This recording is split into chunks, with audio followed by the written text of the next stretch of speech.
MLA, UDFിൻ്റെ MLA തന്നെയാണ്. ആ MLA ഒരു സബ്മിഷനിലൂടെ ഞങ്ങളുടെ നാട്ടിൽ നടക്കുന്ന ഏറ്റവും പ്രധാനപ്പെട്ടൊരു പരിപാടി വള്ളംകളിയാണ്, പൊഴിയാണല്ലോ. ആ വള്ളംകളിക്ക് അടുത്ത ദിവസമാണ് ഒരു സബ്മിഷനിലൂടെ ചോദിക്കുന്നത് ഒരു പ്രാദേശിക അവധി കുട്ടനാട് താലൂക്കുമായി ബന്ധപ്പെട്ട് നൽകുമോ എന്നാണ് സബ്മിഷൻ. ആ സബ്മിഷന് മുഖ്യമന്ത്രിയുടെ മറുപടി പരിശോധിച്ച് ആവശ്യമായ നിലപാട് സ്വീകരിക്കുക, അനുകൂലമായ നിലപാടാണ്. ഉടനെ പറഞ്ഞതിന് ശേഷം അവിടെ ഇരിക്കുകയാണ്.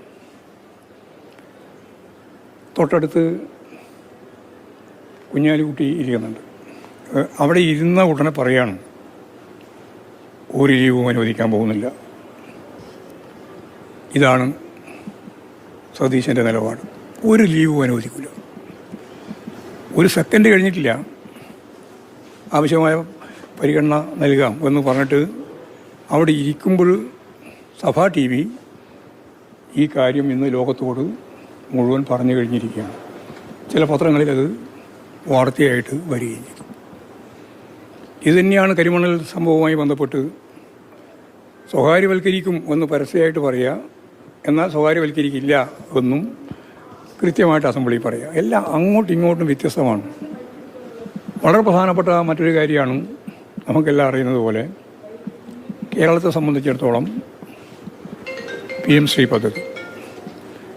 PM ശ്രീ പദ്ധതി ഇടതുപക്ഷ ജനാധിപത്യ മുന്നണി ഗവൺമെൻറ് ഭരണം നടത്തിക്കൊണ്ടിരിക്കുന്ന സന്ദർഭം ഒരു തരത്തിലും അനുവദിക്കില്ല, നടത്താൻ അനുവദിക്കില്ല. അങ്ങനെയാണ് ചില നേതാക്കന്മാർ അറബിക്കടലിലേക്കും അതുപോലെ തന്നെ ചവറ്റുകോട്ടയിലേക്കും ഒക്കെ എറിയുമെന്ന് പറഞ്ഞു.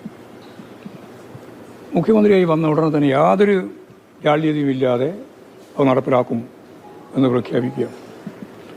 ഈ ഒരു ഇരട്ടത്താപ്പാണ് യഥാർത്ഥത്തിൽ മുഖ്യമന്ത്രിയുടെ മുഖമുദ്രയായിട്ട് ഞങ്ങൾ മുമ്പേ ചൂണ്ടിക്കാണിച്ചിട്ടുണ്ട്. ഇപ്പോൾ മുഖ്യമന്ത്രി ആയതിനു ശേഷം അതിൽ കുറയും എന്നാണ് ഞങ്ങൾ പ്രതീക്ഷിച്ചത്.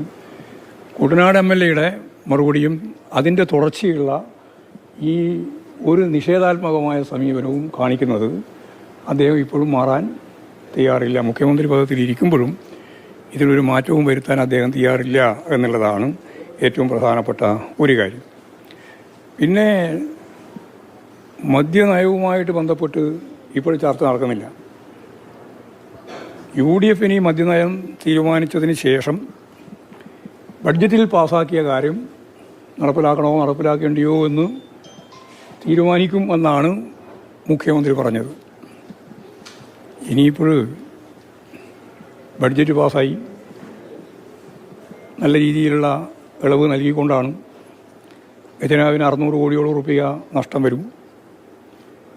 ഇനിയിപ്പോഴതിൻ്റെ അടുത്ത സ്റ്റേജ് ഇതെങ്ങനെ അംഗീകരിച്ച് മുന്നോട്ടേക്ക് പോകുമെന്നുള്ളത് നമുക്ക് കാണാൻ പോവുകയാണ്. ഫിനാൻസ് ബില്ലുമായി വരുമ്പോൾ അതിലൂടെ ഉൾപ്പെടുത്തിയെങ്കിൽ പിന്നെ കോടതിയിൽ പോയി ബക്കാടി ഉൾപ്പെടെയുള്ളവർക്ക് ഈ ആനുകൂല്യം നേടാൻ യാതൊരു പ്രയാസവും ഇല്ല.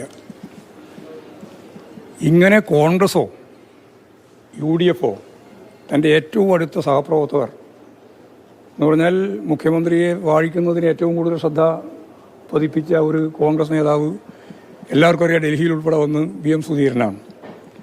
ആ VM സുധീരൻ ഉൾപ്പെടെ KC വേണുഗോപാൽ അഖിലേന്ത്യാ സംഘടനാ കാര്യം കൈകാര്യം ചെയ്യുന്ന